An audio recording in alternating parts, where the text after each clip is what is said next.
Assalamualaikum warahmatullahi wabarakatuh. Perkenalkan, nama saya Risaptono dari Prodi Manajemen. Di sini saya akan menjelaskan tugas ujian tengah semester mata kuliah pasar uang dan modal. Pasar uang.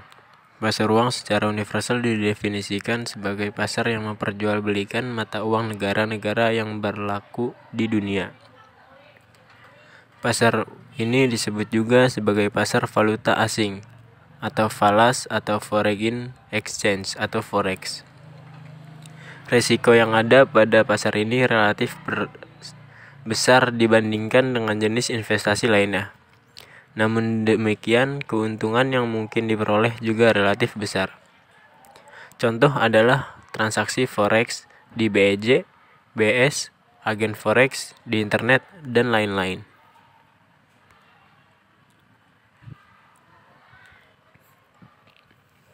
Ada 5 fungsi pasar uang, yaitu yang pertama, bagi bank sentral sebagai piranti untuk melaksanakan kebijakan moneter melalui operasi pasar terbuka.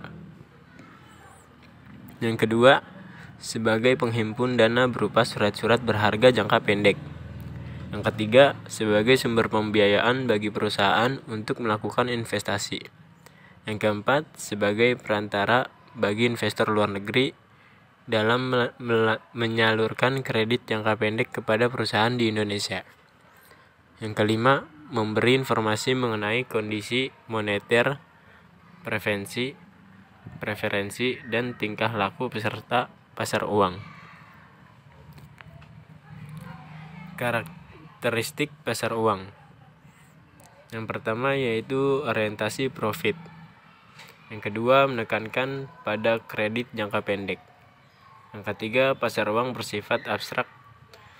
Tidak ada tempat khusus untuk perdagangannya, seperti pasar modal atau pasar barang.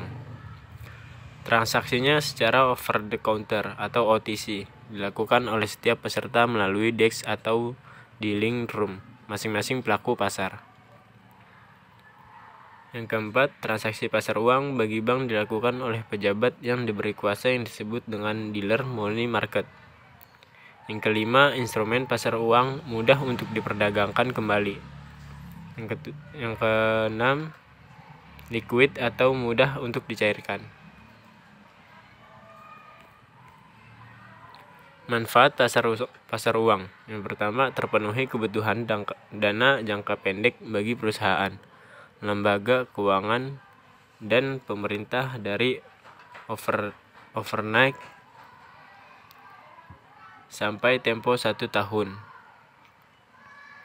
Yang kedua, bagi pihak yang surplus dana, pasar uang dapat dimanfaatkan untuk menyalurkan dana yang ideal atau tidak terpakai. Yang ketiga, bagi bank, pasar uang dapat dimanfaatkan untuk memenuhi kebutuhan likuiditasnya, agar saldo giro pada bank sentral tidak negatif akibat kegiatan clearing. Peserta pasar uang ada 7, yaitu bank, lembaga pemerintah, perusahaan asuransi, yayasan, lembaga keuangan lainnya, perusahaan-perusahaan besar, individu, dan broker. Instrumen pasar uang. Call money, penempatan atau peminjaman dana jangka pendek dalam hitungan hari antar bank. Lebih jelasnya, call money adalah instrumen bank dalam mengatasi kekurangan atau kelebihan dana jangka pendek yang bersifat sementara. Sertifikat Bank Indonesia atau SBI, surat berharga yang dikeluarkan oleh Bank Indonesia sebagai pengakuan utang berjangka waktu pendek 1-3 bulan dengan sistem diskonto atau bunga. Surat berharga pasar uang. Surat-surat berharga berjangka pendek yang dapat diperjualbelikan secara diskonto dengan Bank Indonesia atau lembaga diskonto yang ditunjuk oleh Bank Indonesia. Sertifikat deposito berjangka yang bukti simpanannya dapat diperdagangkan.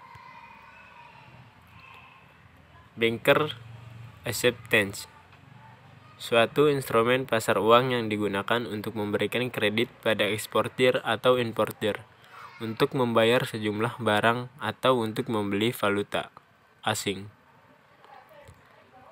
Repurchasement agreement, transaksi jual beli surat-surat berharga disertai dengan perjanjian bahwa penjual akan membeli kembali surat-surat berharga yang dijual tersebut pada tanggal dan dengan harga yang telah ditetapkan lebih dahulu.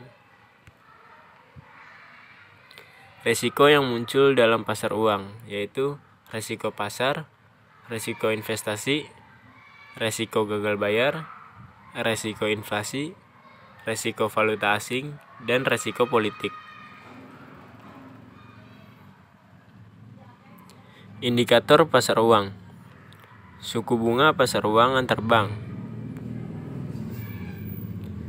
Tingkat bunga yang dikenakan oleh bank terhadap bank lain dalam hal pinjam meminjam dan dalam bentuk rupiah. Volume transaksi pasar uang antar bank. Jumlah transaksi antar bank dalam hal pinjam meminjam dalam bentuk rupiah. Suku bunga pasar uang antar bank. Tingkat bunga yang dikenakan oleh bank terhadap bank lain dalam hal pinjam meminjam dan dalam bentuk US dolar. Volume transaksi pasar uang antar bank. Jumlah transaksi antar bank dalam hal pinjam meminjam dalam bentuk US dolar. JIBOR atau Jakarta Interbank Offered, suku bunga yang ditawarkan untuk transaksi pinjam meminjam antar bank.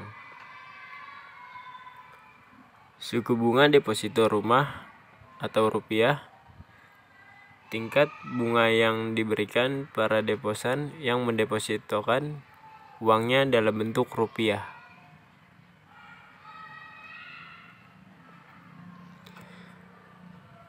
Suku bunga deposito, tingkat bunga yang diberikan pada deposan yang mendepositokan uang dalam bentuk US.